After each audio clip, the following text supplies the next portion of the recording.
The smell hit the ambassadors before they even entered the throne room. It was like someone had died, been left in the sun for a week, then marinated in a mixture of rotten eggs and human waste. But no one had died. That was just how King James I of England smelled on a good day. This man, who literally commissioned the Bible that millions still read today, hadn't bathed in years. His tongue was too big for his mouth, so he drooled constantly. His clothes were so infested with lice that courtiers could see them jumping around like tiny acrobats. And here's the kicker, he was one of the more normal kings I'm about to tell you about. See, when you give someone absolute power, a golden throne, and an army of yes-men whose only job is to tell them how awesome they are, they don't become wise philosopher kings. They become the weirdest, most deranged lunatics history has ever produced. I'm talking about kings who literally thought they were made of glass. Queens who ate themselves into shapes that required custom geometric coffins. Emperors who tried to make their horses senators. And that last one, that's not even a metaphor for modern politics, though honestly, it might as well be. In the next few thousand words, I'm going to take you through the absolute freak show that was medieval and ancient royalty. These are the 11 rulers whose habits were so bizarre, so completely unhinged, that they make modern celebrities look like paragons of normalcy. And trust me, after hearing about a king who died laughing at a joke about a deer, you'll never complain about your weird coworker again. So buckle up, dear reader. We're about to dive headfirst into the cesspool of royal eccentricity. And we're starting with a man who thought he was a fragile piece of glass. Let's start with number 11 because we need to ease into this insanity, and Charles VI of France is actually one of the tamer entries on this list. This French king suffered from what he called glass delusions. He literally believed he was made of glass and would shatter if anyone touched him. Picture this: the King of France, one of the most powerful men in medieval Europe, walking around with iron rods sewn into his clothing to prevent himself from breaking. He refused to let anyone touch him. He wouldn't sit down too quickly. Sometimes he'd forget he was even king, and his servants would have to remind him. "Your Majesty, you have a council meeting." "I do? Why? Because you're the king?" "Oh, right that." The weird part? This wasn't even that unusual for the time. Glass delusions were like the medieval version of thinking you were allergic to Wi-Fi. Multiple nobles had it. There was even a term for it: scholar's melancholy.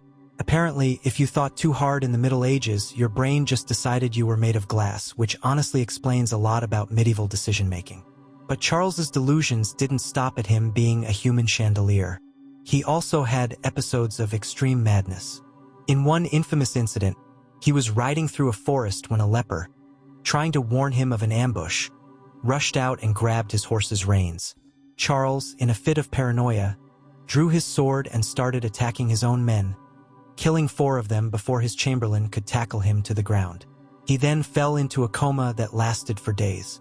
When he woke up, he had no memory of the event. He just went back to being the king, occasionally shouting at his servants to be careful not to shatter him. His court was a bizarre spectacle of courtiers tiptoeing around, speaking in hushed tones, and trying to avoid any sudden movements that might startle the fragile king. Imagine trying to get a treaty signed when the king is convinced your quill is a deadly weapon that could shatter his delicate hand. Charles VI's reign was, unsurprisingly, a disaster. His madness allowed his uncles and brothers to seize power and plunder the kingdom. France was plunged into a civil war, and the English took advantage of the chaos to invade and conquer a large part of the country. The Glass King story is a tragic one. A powerful ruler brought down by his own mind, his kingdom crumbling around him as he lived in a constant state of fear and delusion. But at least his delusion was just sad. The next king on our list, however, had habits that were straight up embarrassing. Number 10 on our list, Peter III of Russia, had habits that were straight up embarrassing. This grown man, the emperor of all Russia, still played with dolls. Not collecting them as a hobby, actually playing with them, making little voices, creating elaborate storylines, the whole 9 yards. And we're not talking about doing this in private. He'd force his wife, the future Catherine the Great, and his entire court to play with him until 2 or 3 in the morning. Imagine being one of the most powerful women in Russia and your husband is making you voice a toy soldier at 2 a.m. Come on, Catherine. Make the cavalry charge sound. Nay, nay. No wonder she allegedly had him assassinated. Officially he died of hemorrhoidal colic, which is a fancy way of saying his butt hurt so bad it killed him. But come on. Your husband makes you play with dolls every night and then conveniently dies of extreme butt pain? That's not a coincidence, that's a motive. Peter also had a weird obsession with Prussia. He dressed in Prussian military uniform, spoke German instead of Russian, and once freed a rat from execution because it reminded him of a Prussian soldier. Yes, you heard that right. The rat had eaten through his toy soldiers, so Peter court-martialed it. A full military trial for a rodent. But then he decided the rat showed proper Prussian discipline in its gnawing technique and pardoned it. This is your brain on absolute power, folks. Peter's obsession with Prussia wasn't just a quirky personality trait. It had disastrous consequences for Russia. He idolized Frederick the Great of Prussia and, upon becoming emperor, he immediately ended Russia's war with Prussia, a war Russia was winning. He returned all the conquered territories to Prussia for free, a move that baffled and enraged the Russian army and nobility. He even tried to reform the Russian army along Prussian lines, forcing them to wear uncomfortable Prussian-style uniforms and adopt Prussian military drills. This was a massive insult to the proud Russian military, who had just been fighting the Prussians. His wife, Catherine, a German princess herself, was much more attuned to Russian sensibilities.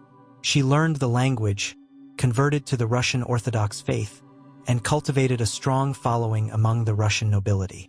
While Peter was playing with his toy soldiers and praising the Prussians, Catherine was plotting. The end for Peter III came swiftly. Just 6 months into his reign, Catherine led a coup with the support of the army and the nobility. Peter was arrested and forced to abdicate. A few days later, he was dead. The official cause of death was a severe case of hemorrhoids, but it's widely believed he was murdered, possibly with Catherine's knowledge and approval. So Peter III's reign was a short and bizarre one, a testament to the dangers of a man-child with absolute power. He was a king who preferred the company of toy soldiers to his own people and who put his personal obsessions above the interests of his country. A sad, embarrassing footnote in the history of Russia. But if you think playing with dolls is weird, wait until you hear about our next king, who took his obsession with red to a whole new level. Number 9 brings us to Farouk of Egypt, and this guy took the concept of sticky fingers to a whole new level. King Farouk was a kleptomaniac, but not just any kleptomaniac, a pickpocketing kleptomaniac king. This man had unlimited wealth, owned multiple palaces, had a collection of over 1,000 expensive suits, and what did he do for fun? He picked pockets. Winston Churchill once left a meeting with Farouk and realized his watch was missing. The king had stolen it. During state dinners, guests would leave missing wallets, jewelry, even medals. Farouk had actually trained himself in the art of pickpocketing. He called it the hand of the thief and was apparently quite good at it. Imagine being so bored with unlimited power that you take up crime as a hobby. But the pickpocketing was just the tip of the iceberg. Farouk was obsessed with all things red. He owned hundreds of red cars and gave orders that no one else in Egypt could own a red car. If he saw one, he'd have it confiscated and added to his collection. He once shot out the tires of a red car that tried to pass his convoy. The driver turned out to be a diplomat. International incident? Nah, just Tuesday for King Farouk. He also had the world's largest pornography collection, which he insisted was for educational purposes. Sure, buddy, that's why you need 10,000 items. For education. He was so fat that he required a reinforced bed and a special chair. When he sat down at restaurants, they'd have to remove the arms from chairs so he could fit. He'd order entire menus. Not items from the menu. The entire menu. Everything. And then complain he was still hungry. His reign was marked by corruption, incompetence, and a complete disregard for the well-being of his people. While he was busy stealing watches and hoarding red cars, Egypt was struggling with poverty and political instability. The end of Farouk's reign came in 1952, when a group of military officers, led by Gamal Abdel Nasser, overthrew the monarchy in a bloodless coup. Farouk was forced to abdicate and went into exile in Italy, where he continued his lavish lifestyle until his death in 1965. King Farouk's story is a cautionary tale about the corrosive effects of inherited wealth and unchecked power. He was a king who had everything but was ultimately consumed by his own insatiable appetites, leaving behind a legacy of kitsch, corruption, and a country on the brink of revolution. But Farouk's obsession with red cars seems almost quaint compared to the next king on our list, a man who built fantasy castles and had dinner parties with ghosts. Number 8 on our list showed everyone way too much. King Ludwig II of Bavaria, also known as the Swan King or Mad King Ludwig, had an obsession that makes modern Disney adults look restrained. This guy was so obsessed with medieval fairy tales and Wagner's operas that he built multiple fantasy castles, including Neuschwanstein, the castle that inspired Disney's Cinderella Castle. But here's where it gets weird. Ludwig didn't just build castles. He lived in them like he was the main character of a fairy tale. He'd dress in full medieval costume and demand his servants do the same. He built an artificial cave, complete with a waterfall and colored lighting, where he'd float in a shell-shaped boat dressed as Lohengrin the Swan Knight. At night, he'd ride around in ornate sleighs, even in summer using wheels instead of runners. Dressed in full Louis XIV costume, Ludwig was also nocturnal by choice. He'd sleep all day and live at night, having morning rides at midnight and dinner at dawn. His servants had to maintain this schedule, creating an entire nighttime court. He once had a servant's teeth pulled out because the man's false teeth clicked when he talked, disturbing the king's fairy tale atmosphere. But the weirdest habit? He had imaginary dinner parties. Full formal dinners with places set for Louis XIV, Marie Antoinette, and other long-dead royals. He'd have full conversations with the empty chairs, toasting their health and asking their opinions on modern politics. The servants had to serve the ghosts, refill their glasses, and clear their untouched plates. Imagine being a servant trying to keep a straight face while your boss talks to an empty chair about the Franco-Prussian War. Ludwig's extravagant spending on his castles and his increasingly bizarre behavior eventually led to his downfall. His ministers, tired of his eccentricities and the massive debts he was accumulating, declared him insane and had him deposed in 1886. A few days later, Ludwig and his psychiatrist were found dead in a lake. The official cause of death was suicide by drowning, but the circumstances were suspicious. Ludwig was a strong swimmer, and his psychiatrist's body showed signs of a struggle. Many believe Ludwig was murdered to prevent him from revealing embarrassing secrets about his ministers. Ludwig's story is a fascinating blend of art, madness, and tragedy. He was a king who retreated from the real world into a fantasy world of his own creation, leaving behind a legacy of breathtaking castles that continue to enchant millions of visitors today. But Ludwig's fairy tale fantasies were at least harmless, for the most part. Our next king, however, had a habit that was far more destructive. Number 7 is Emperor Qin Shi Huang of China, and this paranoid control freak makes modern dictators look chill. This is the guy who built the Terracotta Army, united China, and created the foundation for the Great Wall. Impressive resume, also completely insane. Qin Shi Huang was terrified of death, so terrified that he became obsessed with finding the elixir of immortality. He sent out expeditions to find the mythical islands of the immortals. When that didn't work, he turned to alchemy. His court alchemists convinced him that Mercury was the key to eternal life. Yes, Mercury, the stuff we now know causes madness and death. But Qin Shi Huang didn't just take a little mercury. He chugged mercury pills like they were vitamins. He bathed in mercury. He had rivers of mercury built into his tomb. He was basically marinating himself in one of the most toxic substances known to man, all while wondering why he felt sick all the time. Plot twist: the immortality elixir was killing him. The paranoia got worse as the mercury poisoning progressed. He built a network of tunnels connecting all 270 of his palaces, so he could move between them without going outside where assassins might get him. He never slept in the same place twice. Anyone who revealed his location was executed along with their entire family. He had identical carriages travel in different directions, so no one would know which one he was in. He also burned books. Not some books. Almost all books that weren't about agriculture, medicine, or prophecy. History, philosophy, poetry. All burned. Scholars who protested? buried alive, 460 of them to be exact. He wanted history to begin with him, so he tried to erase everything that came before. The only reason we know about a lot of ancient Chinese history is because some brave scholars hid books in walls and graves.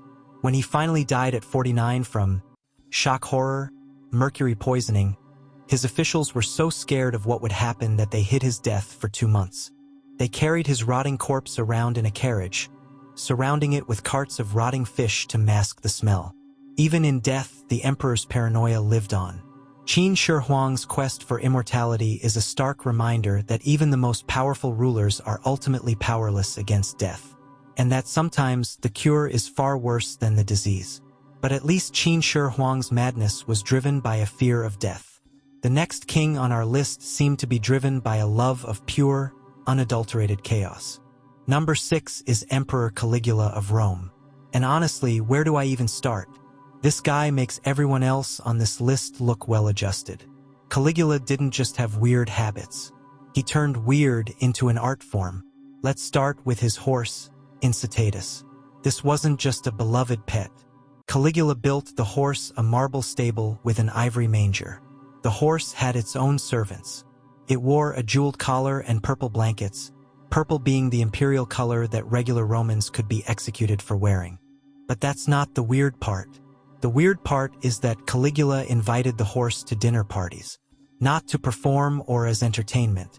As a guest, the horse would be seated at the table, served wine in golden goblets, and Caligula would have full conversations with it about politics and philosophy. He was planning to make the horse a consul of Rome, essentially a prime minister. Imagine losing a promotion to a horse. Sorry, Marcus, we're giving the position to Incitatus. He really impressed us during the interview. Such a stable personality. Caligula also declared himself a god and ordered people to worship him. Fair enough, lots of emperors did that. But Caligula took it further. He would dress up as different gods and goddesses. Yes, goddesses too. And demand specific worship for each persona. Monday he might be Jupiter. Tuesday he's Venus. Wednesday back to being Neptune. He had priests, temples, and even sacrifices made to himself. He'd stand next to statues of gods and ask people which one was more divine. The correct answer, obviously, was Caligula. He also built a floating bridge across the Bay of Naples, about 3 miles long, just so he could ride his horse across it wearing the breastplate of Alexander the Great, which he'd stolen from Alexander's tomb. The bridge served no purpose. It went nowhere useful. He just wanted to ride dramatically across the water, because a soothsayer once said he had as much chance of becoming emperor as he did of riding a horse across the Bay of Naples. Showed him, I guess. Caligula's cruelty was as legendary as his eccentricity. He was known for his lavish and sadistic games in the arena, where he would force senators and knights to fight as gladiators. He once ordered his guards to throw an entire section of the audience into the arena to be eaten by wild animals because he was bored. He had a habit of whispering to his executioner, "Make him feel that he is dying." He was also rumored to have incestuous relationships with his sisters and to have turned the palace into a brothel. The reign of Caligula was a 4-year-long reign of terror and madness. He was finally assassinated in 41 AD by a group of his own Praetorian guards, who had grown tired of his tyranny and his constant insults. Caligula's story is a chilling example of what happens when absolute power falls into the hands of a complete psychopath. He was a monster who reveled in cruelty and who treated the Roman Empire as his personal playground. But Caligula's madness was at least spectacular. Our next king's weirdness was a bit more personal. Let's move on to number 5 before I die laughing at the stupidity. Christian VII of Denmark makes our list not because he was evil, but because he was completely bonkers in the most literal sense. This guy's daily routine was like a greatest hits album of mental illness. He would masturbate excessively, and when I say excessively, his doctors literally prescribed him a special chair to prevent injury. He slapped people randomly, including foreign dignitaries. Middle of a state dinner? Slap. Peace negotiations? Slap. His own wedding? You guessed it. Sell AP. But wait, it gets weirder. But wait, it gets weirder. Christian would run through the palace at night, smashing furniture and artwork. He'd leap over tables during formal dinners. He once declared his dog a government minister. Not symbolically, he expected people to take orders from the dog. Cabinet meetings must have been interesting. What does Minister Fluffykins think about the new tax policy? Woof. Excellent point. He also had a habit of playing leapfrog. Not with children, not in private, but with foreign ambassadors during official state visits. Imagine being sent to negotiate a treaty, and the king insists on playing leapfrog in the throne room. Do you let him win? Is there a protocol for this? What's the diplomatic way to tell a king he's really bad at leapfrog? Christian's madness was a result of a combination of factors, including a harsh and abusive upbringing, and possibly schizophrenia. His condition worsened over time, and he became increasingly unable to rule. His physician, Johann Friedrich Struensee, took advantage of the king's weakness to seize power. Struensee became the de facto ruler of Denmark, implementing a series of radical reforms and having an affair with the queen. Struensee's reign was short-lived. The conservative nobility, outraged by his reforms and his affair with the queen, staged a coup in 1772. Struensee was arrested, tortured, and executed. The queen was exiled. Christian VII remained on the throne in name only, a puppet king in the hands of his ministers. He died in 1808, having spent most of his life in a state of mental turmoil. His story is a sad one, a reminder that even kings are not immune to the ravages of mental illness, and that sometimes the real madness lies not in the king, but in the people who are all too willing to exploit his weakness for their own gain. But as mad as Christian was, he at least had a sense of fun, in a smashing priceless vases kind of way.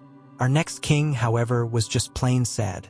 Number 4 on our list combines stupidity with gluttony in a way that would be hilarious if it wasn't so pathetic. Adolf Frederick, King of Sweden, died from eating himself to death in one sitting. But this wasn't just overeating. This was Olympic-level gluttony. On February 12, 1771, Adolf Frederick sat down for what would be his last meal. He started with lobster, then caviar, then sauerkraut, then smoked herring, then champagne, lots of champagne. But he was just getting started. The main course included more fish, more meat, and more vegetables. Any reasonable person would have stopped there. Adolf Frederick was not reasonable. For dessert, he had his favorite treat, semla, a Swedish cream bun. He didn't have one. He didn't have two. He had 14. 14 cream buns after an already massive meal. His servants watched in horror as he stuffed bun after bun into his face, cream dripping down his chin, his stomach visibly distending. He didn't have one. He didn't have two. He had 14. 14 cream buns after an already massive meal. His servants watched in horror as he stuffed bun after bun into his face, cream dripping down his chin, his stomach visibly distending.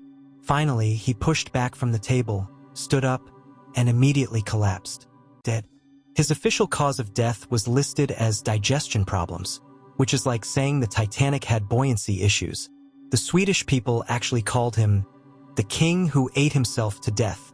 It's on his Wikipedia page. Imagine that being your legacy, not your policies, not your wars, not your achievements, just ate 14 cream buns and died. His last words were probably worth it, muffled by pastry. Adolf Frederick's death is a tragicomic tale of a king who was more interested in his stomach than in his state. He was a weak and ineffectual ruler, and his reign was dominated by the powerful Swedish parliament. He had little real power, and it seems he found solace in the pleasures of the table. His story is a reminder that even kings can be brought down by their own weaknesses, and that sometimes the most dangerous enemy is not a foreign army, but a well-stocked pantry. Number 3, a ruler who makes Caligula look like a choir boy. Meet Elagabalus, the teenage emperor of Rome who took decadence to a whole new, and frankly disturbing level. He ascended to the throne at the tender age of 14, and it's safe to say he was not ready for the responsibility. Elagabalus was a priest of the Syrian sun god Elagabal, and he tried to make this god the supreme deity of the Roman pantheon, a move that did not go down well with the traditional Roman elite. But his religious reforms were the least of his eccentricities. He was known for his extravagant parties, where he would shower his guests with so many rose petals that some of them suffocated. He would serve his guests food made of gold and pearls, and he would release venomous snakes among them for a laugh. He had a particular fondness for practical jokes. He would invite guests to dinner and then serve them wax food. He would tie his guests to a water wheel and spin them around until they were dizzy and nauseous. He would even have his guests' slaves fight to the Elagabalus was also a notorious crossdresser. He would often appear in public dressed as a woman, and he even tried to have himself surgically castrated. He had a string of male lovers, and he was said to have prostituted himself in the imperial palace. His sexual exploits were the stuff of legend. He was said to have married and divorced 5 women in 4 years, including a Vestal Virgin, a sacred priestess who was supposed to remain a virgin for life. He also married a man, a former slave named Hierocles, and he would refer to himself as Hierocles' queen. Elagabalus's reign was a short but chaotic one. His bizarre behavior and his complete disregard for Roman tradition alienated the army and the Senate. He was finally assassinated in 222 AD, at the age of 18 by his own Praetorian guards. His body was dragged through the streets of Rome and thrown into the Tiber River. The story of Elagabalus is a cautionary tale about the dangers of giving a teenager absolute power. He was a boy king who was more interested in shocking and offending people than in ruling an empire.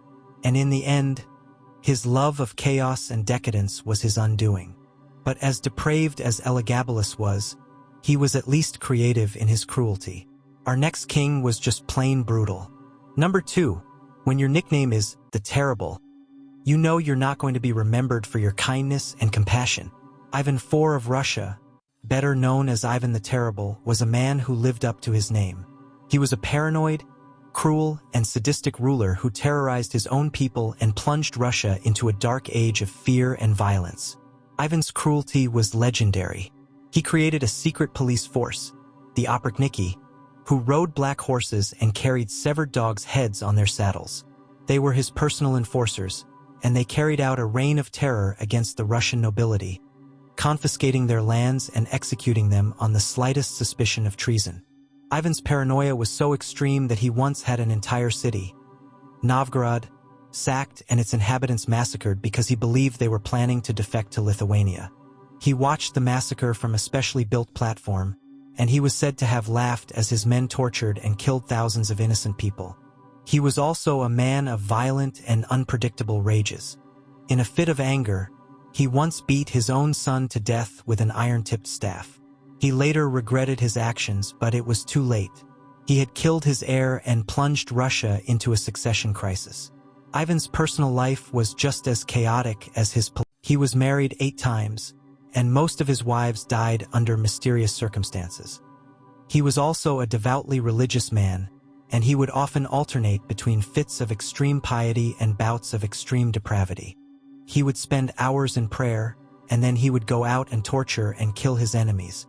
He was a man of contradictions, a pious tyrant who believed he was God's chosen ruler, and who used his faith to justify his cruelty. Ivan the Terrible's reign was a long and bloody one. He ruled for over 50 years, and in that time he transformed Russia from a collection of feuding principalities into a centralized and powerful state. But he did so at a terrible cost.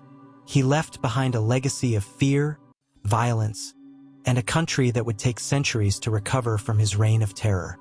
His story is a chilling reminder of the dark side of absolute power, and of the terrible things that can happen when a ruler's paranoia and cruelty are allowed to go unchecked. But Ivan the Terrible's cruelty was at least directed at his enemies, for the most part. The final king on our list, however, was a threat to everyone, including his own family. And now, number 1, King Henry VIII of England. Yeah, I know, obvious choice. But hear me out, because the stuff you learned in school doesn't even scratch the surface of how completely unhinged this man was. Let's start with the smell. Henry VIII had an open, festering wound on his leg that never healed. It was from a jousting accident in 1536 that got infected. The wound would close up, fill with pus, then burst open again. The smell was so bad that courtiers could tell which room he was in from 3 rooms away. They described it as a rotting flesh mixed with shit. His doctors would drain pints of pus from it daily. Pints. And because this was the 1500s, their treatment was to pack it with ground pearls and gold flakes because apparently infection loves expensive things. The wound was so painful that Henry designed special chairs with leg rests and refused to walk when he could be carried. But that's not even the grossest part. Henry was so fat by the end of his life, we're talking 400 pounds on a 6 feet 2 inches frame, that he required a special device to hoist him onto his horse. He couldn't climb stairs. He couldn't fit through normal doorways. Hampton Court Palace had to widen their doors and reinforce their floors because the king kept breaking things with his massive bulk. His eating habits were insane even by royal standards. A typical breakfast for Henry included a whole chicken, a side of beef, bread soaked in wine, ale, and pastries. That was breakfast. For dinner, he'd have 13 different meat dishes. He'd eat until he vomited, then eat more. His wine consumption was measured in gallons per day. The bedroom situation was even worse. By his final years, Henry was so obese and his legs so infected that he couldn't perform his husbandly duties. He blamed his wives, of course. Anne of Cleves was famously divorced because Henry claimed he couldn't consummate the marriage due to her appearance. The real reason: he was too fat and infected to physically manage it. But here's the truly insane part that historians gloss over. The smell wasn't just from his leg. Henry had what modern doctors believe was type 2 diabetes, which caused his urine to smell sweet and attracted flies. Combined with the infected leg, questionable Tudor hygiene, and his refusal to bathe regularly because he thought it was unhealthy, King Henry VIII was essentially a walking, talking 400-pound infection. His mood swings were legendary. The head injury from that same jousting accident likely gave him a traumatic brain injury, turning an already temperamental king into a paranoid monster. He'd order executions in the morning and forget about them by the afternoon. He had 2 of his wives beheaded, one died in childbirth, one he divorced, one survived him, and one he annulled the marriage to. His track record with wives was worse than most people's track record with houseplants. The irony? This diseased, stinking, morbidly obese tyrant thought he was God's gift to women. He'd pursue young women at court, convinced they were desperate for his attention. Meanwhile, they were probably just trying not to vomit from the smell. He commissioned portraits that showed him as slim and athletic, even while he was requiring reinforced furniture. When Henry finally died in 1547, he was so large that they needed a special oversized coffin. The coffin was left overnight at Syon House on the way to Windsor, and here's where it gets properly horrific. The lead lining burst from the gases of decomposition, and his bodily fluids leaked out onto the floor. Dogs were found the next morning licking up the remains of the King of England. Let that image sink in. The man who broke England from the Catholic Church, who declared himself supreme head of the Church of England, who executed anyone who opposed him, ended up as dog food. If that's not karma, I don't know what is. So there you have it. 11 of the most bizarre, unhinged, and downright insane rulers in history. From the Glass King to the toy soldier tyrant, from the kleptomaniac king to the walking biological weapon, these stories are a testament to the fact that absolute power doesn't just corrupt. It drives people completely mad. But here's the thing about all these insane royals. They're not just funny stories from history. They're warnings. These were people with unlimited power, unlimited wealth, and zero accountability. And every single one of them went completely mental. Charles VI thought he was made of glass. Peter III played with dolls. Farouk became a pickpocket. Martin died laughing at a terrible joke.